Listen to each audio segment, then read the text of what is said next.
Hello साथीहरु, यो model चाहिँ ओप्पो को 2173 भन्ने मोडल हो।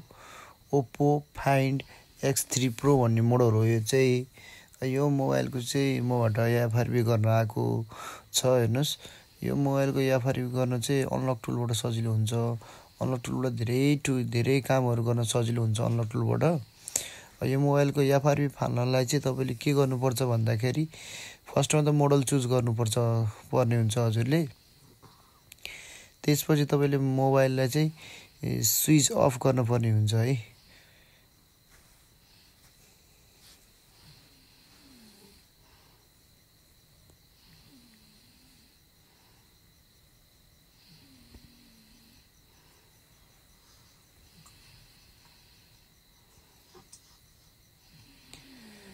मोबाइल स्विच अफ गरिसकेपछि भोल्युम डाउन र पावर बटन एकैचोटी दबाएर यसलाई रिकभरी मोडमा लानु पर्ने हुन्छ।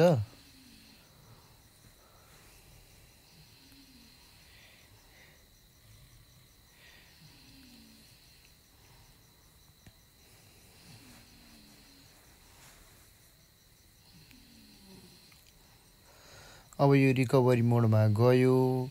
अब रिकभरी मोडमा गइसकेपछि त्यो USB केबल चाहिँ जोडेर त्यो तलपट्टि VER 1.2 लेखेको ठाउँमा 3-4 चोटी टच गरिसकेपछि यो अटो EDL मोडमा जान्छ है। अटो EDL मोडमा गइसकेपछि हाम्रो मोबाइलको अनलक टुलले चाहिँ अटो EDL लिएर एफआरबी फाल्न यसको जान्छ। हेर्नुस्, यसको एफआरबी अब अनलक टुलले फाल्दिन्छ। हेर्नुस्,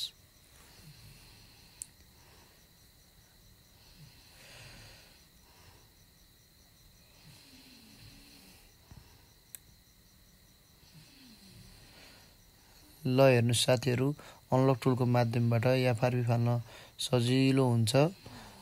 एफआरबी यसको गइसक्यो। अब हेर्नुस्, ल धन्यवाद तपाईहरुलाई, धेरै धेरै धन्यवाद।